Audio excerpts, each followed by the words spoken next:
So today let's talk about budget mountain bike projects and how you might be able to find a mountain bike in your area on Facebook Marketplace or Craigslist.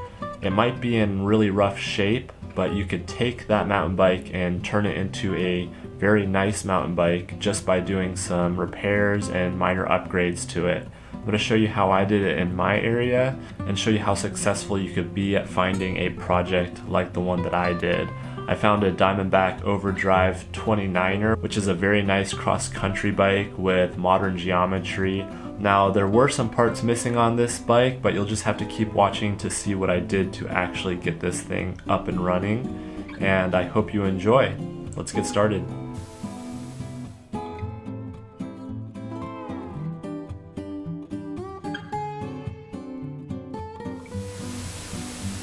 I'm gonna put you in my pocket.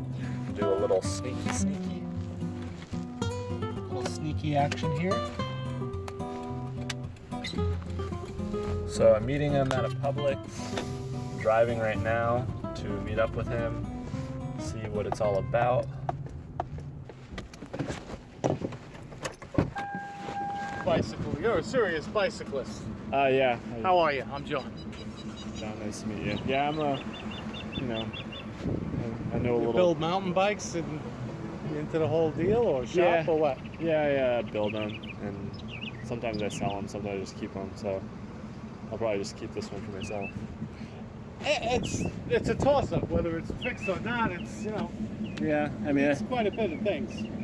It's got a good frame though. It's a little bit rusted, but it's all right. Spokes are a little bit rusty. Yeah. All right. Pay for the gas at least. Your gas coming here from Smyrna or wherever. Yeah. But all right. Okay, Yeah, man. I hope the take thing it. works out for you. You know. Thank you. It's all there. If you got the parts, it's just a little bit of time. You have a full bike. Yeah, definitely. Okay, Larry. Thank you for being so punctual. Yeah. That's a plus. Yeah. Okay, take it easy. You too. A few inches later.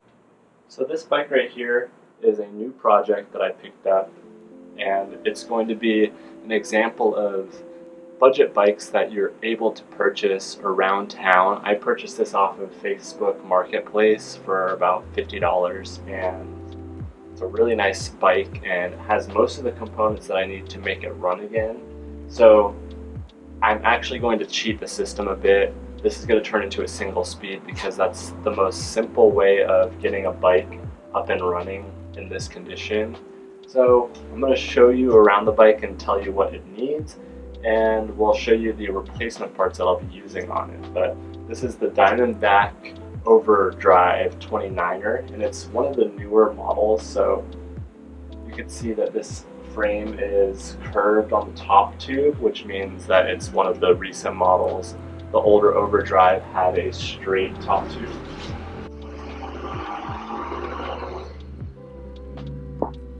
That guy just...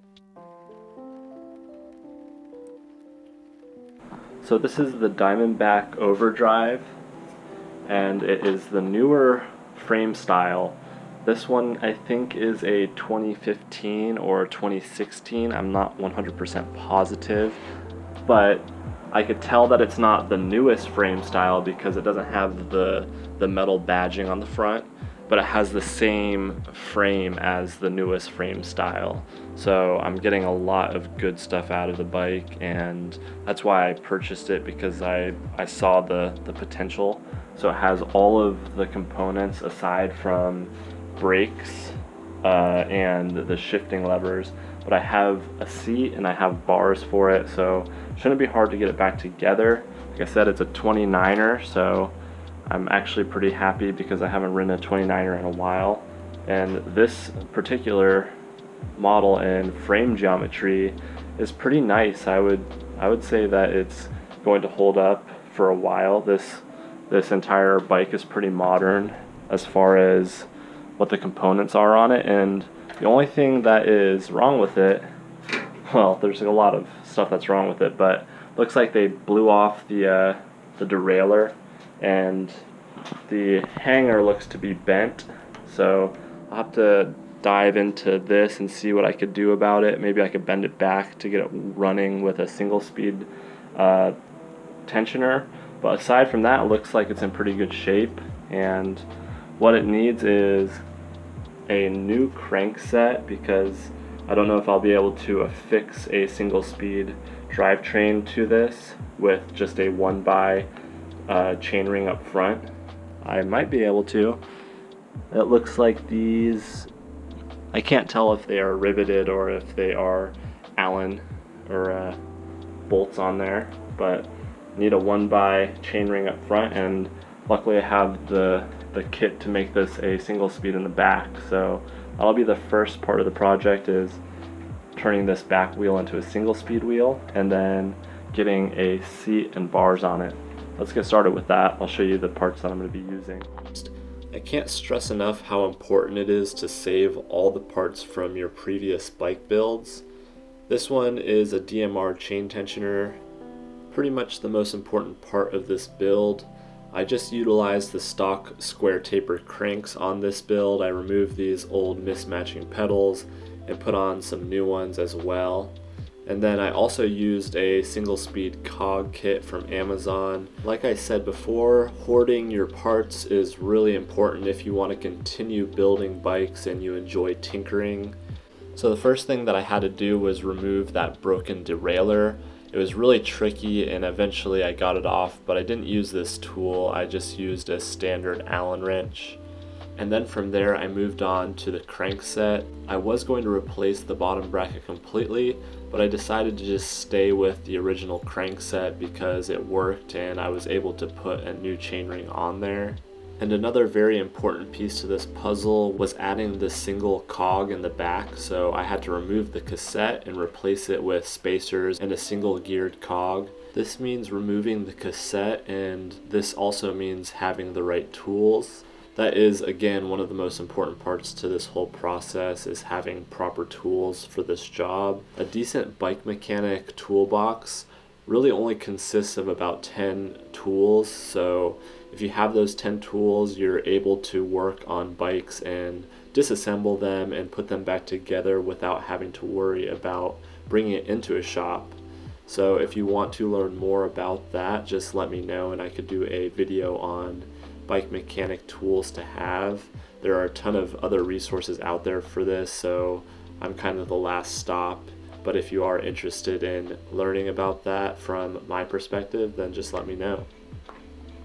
So I got the bike together and riding, and this is my first test ride on it.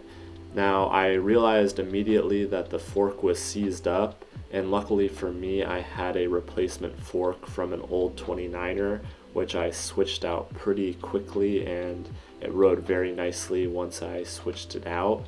I could have kept this seized up fork on here, but I figured I might as well switch it out. And my end goal was to sell the bike anyways, and selling it with a seized up fork might have been a little bit harder. So that wraps it up for this project. Now remember, if you find a bike in your area, it might not be specific or the same as this situation. Just remember that all the tasks are going to be similar in repairing a bike in this condition. Again, this wasn't a tech tutorial or a specific tutorial for how to change out a bottom bracket or something like that. I just wanted to show you the steps of purchasing a project bike and what I had to do to get it back on the road the easiest way possible. To review what I had to do to the bike to get it riding, I had to add bars, grips, and levers for the brakes. I also added a different stem. As far as drivetrain goes, I had to remove the cassette, add a single speed cog, add the DMR Chain Tensioner, and I also added a narrow wide chainring once I decided that this bike was suitable for it. Previous to that, I just rode it with 2 of the 3 chainrings removed, and in this video here I'm actually riding it with just the stock chainring.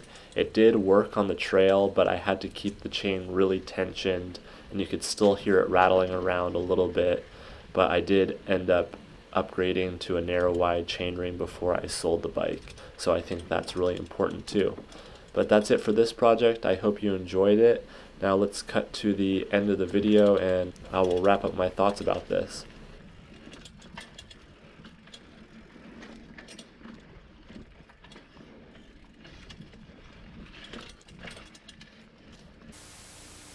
So I might have held back some information from you in the video. I did note that I had most of these parts laying around. If you are a mountain bike or cycling enthusiast, you'll find that bike parts start to build up and form a collection. Now, if you are smart, you'll keep these parts and just hide them or hoard them from your spouse or significant other, and you'll be able to utilize those parts in the future if you want to make bike builds or find good deals on bikes like the one that I did. Now, I only spent about $100 on this bike build with the narrow wide chainring included. If you were to just do this on your own, I priced it out at around $260 if you were to find the bike and then add all the parts out. But I really don't suggest that you do this if you don't have all of the repair tools and bike tools that you need to get the bike up and running without bringing it to a shop or service. Because without those tools and without the extra parts, you're going to be putting in a lot of time and investing a lot more than it's probably worth. I think that this project is perfect for somebody who likes to tinker, already has a bunch of parts and bike tools, wants to make a little bit of cash, because actually I ended up selling this bike for about $200 profit, which is good. And if you are in that market or demographic, then this is probably a good project for you. If you are a beginner to cycling or mountain biking, then I don't really suggest that you find a trash bike and try to recover it, because it is kind of hard and these sort of things kind of evolve and your knowledge evolves over time in this sport. So I hope that you got something from it, and if you are in that demographic that can benefit from finding a bike that is trashed like the one that I found, then go ahead and try to make a good offer on the bike and fix it up. Why not? It's fun to try. I wish I could have kept this bike, but you know, I keep these things as equity and I'm able to make money when I need it. So that's what I did with it, and I know it's possible for you, or you could go and ride it and enjoy it on the trail. So I'll see you next time. Don't forget to create your own adventure however you can. Spread some positivity. I'll see you later.